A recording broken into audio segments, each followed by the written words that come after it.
കൂട്ടുകാർക്ക് നല്ലൊരു ദിവസം ആശംസിച്ചും മാമ്പഴത്തിന്റെ പുതിയ വീഡിയോയിലേക്ക് സ്വാഗതം. നമുക്ക് നേരെ കിരണിന്റെ കല്യാണിന്റെ ഇന്നത്തെ നല്ലൊരു വിശേഷം കണ്ടാലോ. അങ്ങനെ ഇന്നത്തെ വിശേഷത്തിൽ നമ്മൾ കാണാൻ പോകുന്ന നല്ല അടിപൊളി വിശേഷങ്ങളൊക്കെയാണ്. അവസാനം ശാരി കിരണിന്റെ അടുത്തേക്ക് എത്തുന്നൊക്കെ ഉണ്ട്. അപ്പൊ എല്ലാരും മറക്കാതെ ഫുൾ വിശേഷം കാണണം കേട്ടോ. അങ്ങനെ രാഹുലിന്റെ അടുത്തേക്ക് ശാരി ചെല്ലുവാണ്. അപ്പൊ ശാരി എന്ന് സംസാരിച്ചുകൊണ്ടിരിക്കണ ശാരിയോട് രാഹുൽ പറഞ്ഞു, അതെ ആ താര എന്ന് പറയുന്ന അവളുണ്ടല്ലോ, അവള് വന്ന് പറഞ്ഞിട്ട് ഇവിടെ വന്ന് പറയുന്ന കാര്യങ്ങൾ നീ വിശ്വസിക്കാൻ പോണ്ട കേട്ടോ. അവള് പറയുന്ന കാര്യങ്ങൾ പച്ചക്കള. അവൾ എങ്ങോട്ട് പറഞ്ഞു വിടുന്ന ആരാന്നറിയോ? ആ കിരണും കല്യാണി ചന്ദ്രസേനും എല്ലാരും കൂടെ ചേർന്നിട്ടാ. ഓഹോ, ഞാനതൊന്നും വിശ്വസിച്ചിട്ടില്ല. അല്ലെങ്കിൽ അവൾക്ക് സംസാരിക്കാൻ പറ്റത്തില്ലോ. അവള് കൈ കൊണ്ട് എന്തൊക്കെയോ അങ്ങേയും കാണിക്കുന്നു, അത്രയും ഞാൻ വിചാരിച്ചിട്ടുള്ളൂ. പക്ഷേ അവള് പറയുന്ന കാര്യങ്ങൾ നമുക്ക് അങ്ങോട്ട് തള്ളിക്കളയാൻ പറ്റില്ല. അതെന്താ ശാലിനി അങ്ങനെ പറഞ്ഞേ? ചിലപ്പോഴൊക്കെ ചിലര് പറയുന്ന കാര്യങ്ങളൊക്കെ സത്യമാറുണ്ടല്ലോ. അതുകൊണ്ട് എല്ലാത്തിനും ഒരു തീരുമാനമാവും. ഒരു ദിവസത്തോടെ കഴിഞ്ഞോട്ടെ, നാളെ എല്ലാ കാര്യത്തിനും തീരുമാനമാവെന്ന് പറയാം. എന്താ ശരി അങ്ങനെ? ഞാൻ പറഞ്ഞതേ ഉള്ളൂ. പിന്നെ ഒരു കാര്യമുണ്ടല്ലോ, ആ ചന്ദ്രസേനൻ അവൻ എന്നാ ദുഷ്ടനാന്നറിയാവോ? അവൻ എന്റെ പെങ്ങളെ ചതിച്ചിട്ട് ഇത്രയും കാലം പതുങ്ങിയിരുന്നിട്ട് വീണ്ടും വന്നിരിക്കുക. അവന്റെ വിചാരം എന്താ? അവൾ എന്റെ പെങ്ങള് അവനോടുള്ള സ്നേഹം മൂത്ത് അവന്റെ കൂടെ കൂടിയിരിക്കുന്നതാണ്. അങ്ങനെ ഞാൻ വിചാരിച്ചോണ്ടിരിക്കട്ടെ. അധികം നാൾ അവന് ആയുസ് ഉണ്ടാവില്ല. പിന്നെ അവനും അവന്റെ മക്കളും ഓരോ കള്ളത്തരങ്ങൾ പറഞ്ഞ് നമ്മുടെ അടുത്തേക്ക് വന്നെന്നിരിക്കും. നീ അതൊന്നും വിശ്വസിക്കരുത് കേട്ടോ ശാരി എന്ന് പറയാം. ഞാനൊന്നും വിശ്വസിക്കത്തൊന്നുമില്ല. ഇനിയിപ്പം നാളെയും കൂടെ കഴിഞ്ഞിട്ടുണ്ടെങ്കിൽ ചിലപ്പോൾ നിങ്ങളോട് എനിക്ക് സ്നേഹം കൂടത്തുള്ളൂ. അതെന്താ അങ്ങനെ പറഞ്ഞ്? നാളെ ഒരു ദിവസത്തോടെ കഴിയട്ടെ എന്നും പറഞ്ഞ് ശാരി അങ്ങോട്ട് എഴുന്നേക്കുവാണ്. ഈ സമയത്ത് രാഹുൽ ഓർത്ത്, ഇവളെന്താ പോലും ഇങ്ങനെ? പെട്ടെന്ന് ശാരിയുടെ മനസ്സിലെ കിരണം പറഞ്ഞ കാര്യങ്ങളൊക്കെ ഓർമ്മ വരുന്നേ. ഇത്രയും ദിവസം താൻ അറിഞ്ഞ കാര്യങ്ങളൊക്കെ സത്യമായിരിക്കുക, സരിയു തന്റെ മകളല്ലെന്നുള്ള. അപ്പൊ ബാക്കി കാര്യങ്ങളൊക്കെ ചിലപ്പോൾ സത്യമായിരിക്കും എന്തോ. നോക്കട്ടെ, വരുന്നിടത്ത് വെച്ച് കാണാന്നുള്ള രീതി ശാരി നിൽക്കുകയാണ്. പിന്നീട് സോണി ആൽബിയും കൂടെ വിക്രത്തിനെ കാണാൻ ജയിലിലേക്ക് ചെല്ലുവാണ്. ഹോസ്പിറ്റലിൽ നിന്ന് ഇറങ്ങിയിട്ട് അവർ നേരെ ജയിലിലേക്കാ ചെല്ലുന്നേ. അങ്ങനെ ജയിലിൽ ചെന്നപ്പോൾ വിക്രത്തിനെ കൊണ്ടുവരുവാണ്. വിക്രത്തിനെ കണ്ടപ്പോ തന്നെ സോണി പറഞ്ഞു, എടാ ഈ നിൽക്കുന്ന കണ്ടോ, എന്റെ ഭർത്താവായത്. പോകുന്നതിന് മുമ്പ് ഹോസ്പിറ്റലിൽ ഡിസ്ചാർജ് ആയി പോകുന്നതിന് മുമ്പ് നിന്നെ ഒന്ന് കാണാതെ ഞങ്ങൾക്ക് പോകാൻ പറ്റില്ലോ എന്ന് പറയാണ്.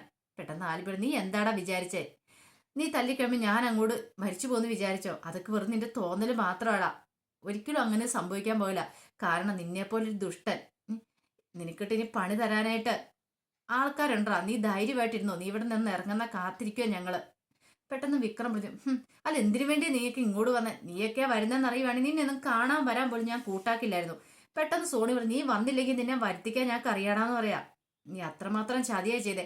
എന്നോട് മാത്രമല്ല, പാവ ആ ശരണ്യോടും ചെയ്ത്. ഇതിനുള്ള ശിക്ഷ നിനക്ക് കിട്ടൂടാന്ന് പറയാം.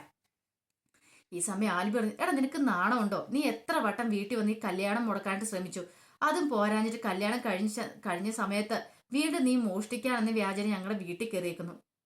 നാണമുള്ളവൻ ചെയ്യത്തില്ല ഈ പണി. നിനക്ക് നല്ല ആരോഗ്യം ഇല്ലടാ. വല്ല കൂലിപ്പണി എടുത്താലും നിനക്ക് ജീവിക്കാൻ മേലടാ. എന്നിട്ട് അവൻ വന്നിരിക്കുന്നു. ഇനി നീ അധികം വൈകാതെ തന്നെ ഇവിടുന്ന് ഇറങ്ങുമല്ലോ. ഇറങ്ങിയിട്ടുണ്ടെങ്കിൽ നീ വീണ്ടും അകത്തേക്ക് തന്നെയേ വരുത്തുള്ളൂ. അധികം നാളെ നീ പുറത്ത് വിലസില്ലടാ. ഈ ആൽബിയാ പറയണേന്ന് പറയാ. സോണി പറഞ്ഞു, ഒരു കാര്യം ഞാൻ പറഞ്ഞേക്കാം. ഇനിയെങ്കിലും നന്നായിട്ട് ജീവിക്കാൻ നോക്കിയാൽ നിനക്ക് കൊള്ളാം. അല്ലെങ്കിൽ പഴയ പോലെ തരികിട പരിപാടിയായിട്ട് നടക്കാനാ നിന്റെ വിചാരെങ്കിൽ ഒരിക്കലും നീ രക്ഷപ്പെടാൻ പോകുന്നില്ലടാ. ആൽബി പറഞ്ഞു, അങ്ങനെ എന്തേലും ആയിട്ട് അവന് പുറത്തിറങ്ങട്ടെ. പുറത്ത് ഞങ്ങളല്ലേ ഇവന് വേണ്ടി വെയിറ്റ് ചെയ്തിരിക്കുക, ഇവനെ കാണാൻ വേണ്ടിയിട്ടെന്ന് പറയാണ്. പിന്നീട് ആൽബി സോണിയും കൂടെ പോയി കഴിഞ്ഞപ്പോഴത്തേനും വിക്രം ദേഷ്യപ്പെട്ട് അകത്തേക്കോ. വിക്രം മനസ്സിൽ പറയാം, ഈ വിക്രം ആരാ നീയൊന്നും അറിഞ്ഞിട്ടില്ല. എന്താണെങ്കിലും കള്ളൻ എന്റെ പേര് വീണു. ഇനിയാണ് ശരിക്കും വിക്രത്തിന്റെ കളി. ജയിലിൽ കിടന്നു ഇത്രയോളം എനിക്ക് മനസ്സിലായി. ഇന്ന് ഇനിയൊക്കെ ഇല്ലാതാക്കിയിട്ടാണല്ലോ ശരി. എന്ത് ചെയ്യണമെന്ന് എനിക്കറിയാമെന്ന് വിക്രം മനസ്സിൽ പറഞ്ഞുകൊണ്ട് അങ്ങോട്ട് കയറി പോവാണ്. പിന്നീട് തകർന്ന മനസ്സോടുകൂടി ശാരി DNA ടെസ്റ്റിന്റെ ഫലം കിട്ടാനായിട്ട് ഇങ്ങനെ നിൽക്കുവാണ്. അപ്പൊ പുള്ളിക്കാരനെ വിളിച്ചു വരുത്തിയിട്ടുണ്ട്. അങ്ങനെ വന്നു കഴിഞ്ഞപ്പോൾ ചോദിച്ചു, സാറേ എന്തായി കാര്യങ്ങള്? അതെ, ഇപ്പോഴാണ് കറക്റ്റ് ആൾക്കാരുടെ DNA ഇത് കിട്ടിയെന്ന് പറയണം. അല്ല എന്താ സാറേ, എനിക്ക് മനസ്സിലായില്ല. ഇപ്പൊ കൊണ്ടുവന്നുണ്ടല്ലോ, ആ രണ്ടുപേരുടെയും പരിശോധിച്ച് നോക്കി. അവരുടെ മകളാണ് മുമ്പേ കൊണ്ടുവന്ന പരിശോധിച്ചത്. അപ്പൊ രാഹുലിന്റെ താരയുടെ മകളാന്നുള്ള സത്യം പറയുവാണ്. എല്ലാം കേട്ട് കഴിഞ്ഞപ്പോൾ ശാരിയുടെ കണ്ണ് നിറഞ്ഞു. എന്ത് പറ്റി? എന്തെങ്കിലും നിനക്ക് ബുദ്ധിമുട്ടുണ്ട്? ഇല്ല, ഇത് അറിഞ്ഞു കഴിഞ്ഞപ്പോ ഒരു ഷോക്ക്. അല്ല, നിങ്ങളുടെ മുഖം കണ്ടാൽ തോന്നുന്നു നിങ്ങളുടെ മകൾക്കാ ഇങ്ങനെ ഒരു ദുരന്തം സംഭവിച്ചതെന്ന്. നിങ്ങൾക്കാ സംഭവിച്ചതെന്ന്. അങ്ങനെയൊന്നും ഇല്ല സാറേ, ഞാൻ അവരുടെ കാര്യം ഓർക്കുമായിരുന്നു. പാവ സ്ത്രീ, അവരോട് ഇത് എങ്ങനെ പറയൂന്ന് ഓർത്തിട്ട്. അല്ല, ഇതിനു മുമ്പത്തെ കാര്യങ്ങളൊക്കെ നിങ്ങൾ പറഞ്ഞില്ലേ? അതൊക്കെ പറഞ്ഞു. പക്ഷെ തന്റെ ഭർത്താവ് തന്നെ ഇത്രയും കാലം ചതിക്കുമായിരുന്നു അറിഞ്ഞിട്ടുണ്ടെങ്കിൽ അവർക്ക് താങ്ങാൻ കഴിയില്ല. പെറ്റ് വളർത്തിയെന്ന് കരുതിയ മകളല്ലെന്നറിയുമ്പോ എങ്ങനെ താങ്ങും സാറേ? എനിക്ക് സഹിക്കാൻ പറ്റാത്തതുകൊണ്ടാണ് കണ്ണ് നിറഞ്ഞു പോയത്. പിന്നെ ഇതൊരു പ്രശ്നമാക്കാതിരിക്കുന്ന ഞാൻ നോക്കിയിട്ട് നല്ലത്. ഒരു പക്ഷേ ആ മോളെ കണ്ടിട്ടുണ്ടോ എന്ന് ചോദിക്കുകയാണ് അവര്. ഞാൻ കണ്ടിട്ടുണ്ട്, 2-3 വട്ടം കണ്ടിട്ടുണ്ട്. പക്ഷെ ആ മോൾ അംഗീകരിക്കാൻ കൂട്ടാക്കിയില്ല. മകളാന്ന് പറഞ്ഞ് അടുത്ത് എന്തെങ്കിലും അവരെ ആട്ടി ഓടിക്കുകയോ ചെയ്തേ. പക്ഷെ ഒരു കാര്യമുണ്ട് ശാരി, അതിനിടയ്ക്ക് അവരൊക്കെ ഉണ്ട് കേസ് ഫയൽ ചെയ്തിട്ടുണ്ടെങ്കിൽ കോടതി കേസ് വിളിച്ചാൽ പണിയാവും. അവരുടെ മോളാന്ന് അവർ തെളിയിച്ചിട്ടുണ്ടെങ്കിൽ പിന്നെ ആ മോളെ വിട്ടുകൊടുക്കേണ്ടതായിട്ട് വരും. അപ്പൊ ഇത്രയും നാളും പോറ്റി വളർത്തിയെന്ന് പറഞ്ഞിട്ട് കാര്യമില്ല. സ്വന്തം അമ്മ വന്ന് ചോദിച്ചാൽ കുഞ്ഞിനെ കൊടുക്കേണ്ടി വരും. അവർക്ക് ചിലപ്പോൾ അങ്ങനെ ഒരു സാഹചര്യം ഉണ്ടായിട്ടായിരിക്കും അവര് കുഞ്ഞിനെ ഉപേക്ഷിച്ച. അതെന്താണെന്ന് എനിക്കറിയില്ല. പക്ഷെ അതിന്റെ പേരിൽ ഒരിക്കലും കുഞ്ഞിനെ അകറ്റി നിർത്താൻ സാധിക്കില്ല. ആ മോളെ അകറ്റി നിർത്താൻ കഴിയില്ല എന്ന് പറയാം. പെട്ടെന്ന് ശാരീര 2 കണ്ണുകളും നിറഞ്ഞു വന്നു. അതുകൊണ്ടാണ് ഞാൻ പറഞ്ഞത്, ഇനിയിപ്പോൾ കേസിനും വഴക്കിനൊന്നും പോവാതിരിക്കുന്നതാണ് നല്ലത്. ഈ രഹസ്യങ്ങളൊക്കെ മൂടി വെക്കുക. അത് ശരിയാ, പക്ഷെ അവരോട് എങ്ങനെ ഞാൻ പറയും? അവര് മോളെ വിട്ടുകൊടുക്കത്തില്ല. അവർ രഹസ്യങ്ങളൊക്കെ മൂടി വെക്കാനാണ് വഴി. അല്ല, നിങ്ങൾ അവരോടൊന്ന് സംസാരിക്കാൻ വരായിരുന്നോ? ഞാൻ എങ്ങനെയാ സാറേ സംസാരിക്കുന്നേ? എനിക്ക് അതൊക്കെ ഓർത്ത് ടെൻഷനാ. ആ സാരമില്ല, പോട്ടെ. ഞാൻ ഇങ്ങനത്തെ ഒരു കേസ് അപൂർവമായിട്ടാണ് കണ്ടിരിക്കുന്നത്. ഇനി അതിനെക്കുറിച്ചും ചിന്തിക്കേണ്ട. നിങ്ങൾ ഇത്ര ടെൻഷൻ അടിക്കേണ്ട ആവശ്യമില്ല. അവരെ പറഞ്ഞ് സാവധാനം കാര്യങ്ങളൊക്കെ ബോധ്യപ്പെടുത്തിയാൽ മതി. എന്നാൽ ഞാൻ അങ്ങോട്ട് പോട്ടെ എന്നും പറഞ്ഞ് ആ പുള്ളിക്കാരൻ അങ്ങോട്ട് പോവാണ്. ഈ സമയത്ത് അയാൾ അങ്ങ് പോയണ്ടേ ശാരി അങ്ങ് പൊട്ടിക്കരയുവാണ്. ശാരിക്ക് നിയന്ത്രണം കിട്ടിയില്ല. പൊട്ടിക്കരഞ്ഞിട്ട് നേരെ കാറിനകത്തേക്ക് പോയി കയറുവാണ്. ശാരി വലുവായി കിടന്ന് കരയുന്ന കണ്ടപ്പോൾ ഡ്രൈവർ ചോദിച്ചു, എന്ത് പറ്റി മാഡം, എന്താന്ന് ചോദിക്കണം. നീ നേരെ നോക്കി വണ്ടി ഓടിക്കണമെന്ന് പറയണം. ശാരിക്ക് അങ്ങനെയല്ലേ പറയാൻ പറ്റുള്ളൂ. വേറെന്തെങ്കിലും പറയാൻ പറ്റുമോ? ഈ സമയം കിരൺ പറഞ്ഞ കാര്യങ്ങളൊക്കെ മനസ്സിൽ കൂടെ പോവാം. ക്ഷേത്രത്തിൽ വെച്ച് നിങ്ങളുടെ മകളല്ല സരയു, അത് രാഹുൽ ഞങ്ങളുടെ മാളാ. അതോടൊപ്പം താരാൻറ്റിയുടെ മാളാ. നിങ്ങൾ സ്വന്തം എന്ന് കരുതിയതൊന്നും നിങ്ങളുടെ സ്വന്തമല്ലാന്ന്. അപ്പൊ അവൻ പറഞ്ഞതൊക്കെ ശരിയായിരുന്നു. അപ്പൊ താനായിരുന്നു പമ്പര വിഡി. ഇത്രയും കാലം കഥയറിയാതെ ആട്ടം കാണുന്ന പോലെ കണ്ടുകൊണ്ടിരിക്കുമായിരുന്നു. ഇനി എന്ത് ചെയ്യും ഭഗവാനെ? അവനെ ജീവിക്കാൻ അനുവദിച്ചുകൂടാ.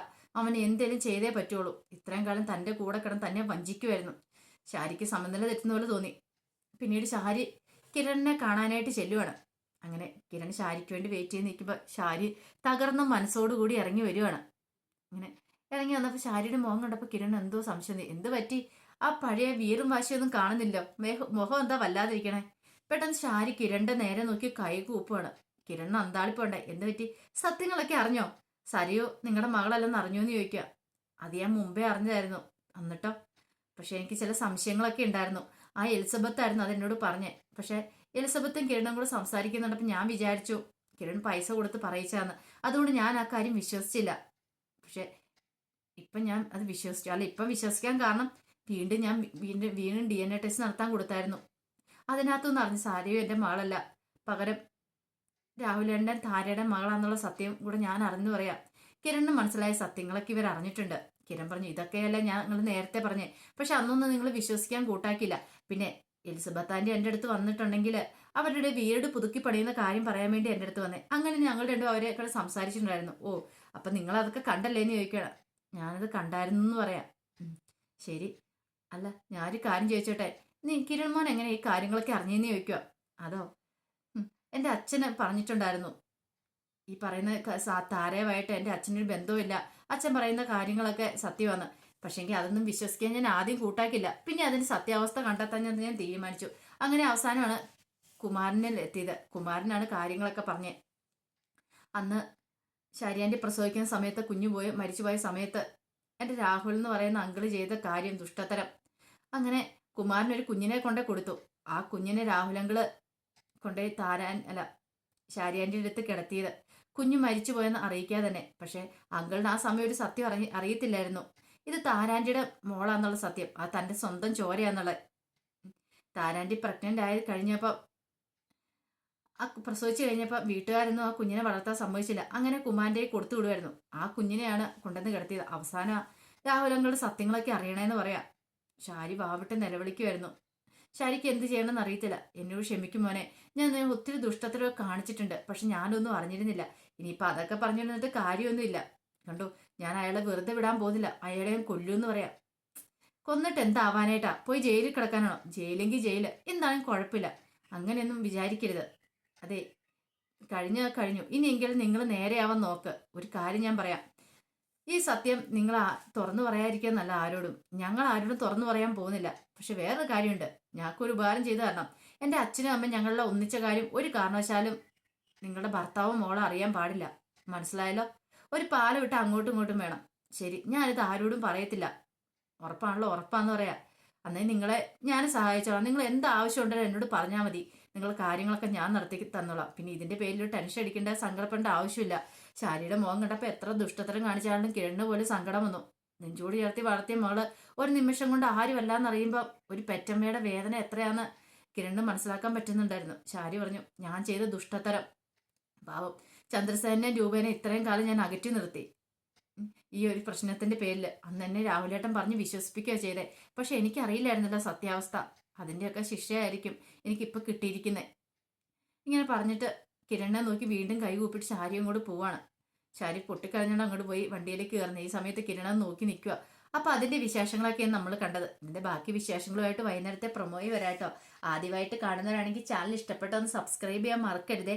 അതോടൊപ്പം തന്നെ കണ്ടുകൊണ്ടിരിക്കുന്ന എല്ലാവരുടെ സപ്പോർട്ടിലായിരിക്കും തുടർന്നും പ്രതീക്ഷയുണ്ട്. എല്ലാവർക്കും ഒരിക്കൽ കൂടി നല്ലൊരു ദിവസം ആശംസിച്ചുകൊണ്ട് നിർത്തുന്നു. നന്ദി.